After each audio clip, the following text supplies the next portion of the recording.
제9장. 내가 자유인이 아니냐, 사도가 아니냐, 예수 우리 주를 보지 못하였느냐, 주 안에서 행한 나의 일이 너희가 아니냐. 다른 사람들에게는 내가 사도가 아닐지라도 너희에게는 사도이니 나의 사도됨을 주 안에서 인친 것이 너희라. 나를 비판하는 자들에게 변명할 것이 이것이니 우리가 먹고 마실 권리가 없겠느냐. 우리가 다른 사도들과 주의 형제들과 게바와 같이 믿음에 참여된 아내를 데리고 다닐 권리가 없겠느냐. 어찌 나와 바나바만 일하지 아니할 권리가 없겠느냐. 누가 자기 비용으로 군 복무를 하겠느냐. 누가 포도를 심고 그 열매를 먹지 않겠느냐. 누가 양떼를 기르고 그 양떼의 젖을 먹지 않겠느냐. 내가 사람의 예대로 이것을 말하느냐. 율법도 이것을 말하지 아니하느냐. 모세 율법에 곡식을 밟아 떠는 소에게 망을 씌우지 말라 기록하였으니 하나님께서 어찌 소들을 위하여 염려하심이냐. 오로지 우리를 위하여 말씀하심이 아니냐. 과연 우리를 위하여 기록된 것이니 밭가는 자는 소망을 가지고 갈며 곡식 떠는 자는 함께 얻을 소망을 가지고 떠는 것이라. 우리가 너희에게 신령한 것을 뿌렸은즉 너희의 육적인 것을 거두기로 과하다 하겠느냐. 다른 이들도 너희에게 이런 권리를 가졌거든 하물며 우리일까 보냐. 그러나 우리가 이 권리를 쓰지 아니하고 범사에 참는 것은 그리스도의 복음에 아무 장애가 없게 하려 함이로다. 성전의 일을... 오늘 말씀을 이해하려면 당시 고린도 교회에 어떤 일이 있었는지 알아야 합니다. 고린도 교회 안에 사도 바울을 사도로 인정하지 않는 사람들이 있었습니다. 사도 바울이 예수님의 12제자가 아니었다는 이유로 사도 바울을 사도로 인정하지 않았습니다. 또 사도 바울이 당시에 교회로부터 재정적인 지원을 받지 않고 자신이 직접 일을 하면서 천막을 치는 일을 하면서 생계를 유지했는데 진짜 사도가 맞다면 왜 교회로부터 지원을 받지 못하는 것이냐 하면서 사도 바울의 사도권을 인정하지 않았습니다. 당시의 교회에서 목회자를 재정적으로 지원하는 것이 당연한 문화였는데 사도 바울은 후원을 받지 않으니까 정식 사도가 아니라서 그런 것이 아니냐 주장했던 것입니다.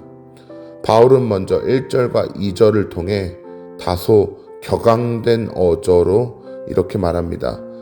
내가 자유인이 아니냐, 사도가 아니냐, 내가 예수 우리 주를 보지 못하였느냐? 라고 질문하며 자신 또한 부활하신 예수님을 만났고 무엇보다 예수님 안에서 고린도 교회를 개척한 것이 내가 예수님이 세우실 사도라는 것을 증명한다고 말합니다. 이어서 바울은 4절부터 6절까지 다른 사도들의 예를 들어 자신에게도 마땅히 누릴 수 있는 권리가 있음을 이야기합니다. 다른 사도들, 예컨대 베드로 같은 사도처럼 교회로부터 생활비를 지원받을 권리가 나에게 왜 없겠느냐고 말합니다. 또 나도 베드로처럼 결혼해서 믿음의 아내를 데리고 다닐 권한이 왜 없겠느냐고 묻습니다. 나도 사도로서 얼마든지 재정적인 지원도 받을 수 있고 결혼도 할 수 있다는 것입니다. 그런데 사도 바울이 그 모든 권한을 쓰지 않는 것은 오직 복음 때문입니다. 12절에서 사도 바울이 이렇게 말합니다. 그러나 우리가 이 권리를 쓰지 아니하고 범사에 참는 것은 그리스도의 복음에 아무런 장애가 없게 하려 함이로다. 바울이 권리를 포기한 이유는 자격이 없어서가 아니고 물질이 필요 없어서 그런 것도 아닙니다. 사도 바울은 복음을 전파하는 일에 어떤 장애도 없게 하려고 자신의 권한을 사용하지 않았습니다. 재정적인 지원을 받지 않음으로써 복음을 전하는 사도 바울의 진정성과 순수함이 사람들에게 전달될 수 있다면 복음을 위해 그렇게 하는 것이 좋겠다고 생각한 것입니다. 오늘 말씀에서 우리는 사도 바울이 철저한 복음주의자라는 것을 알 수 있습니다.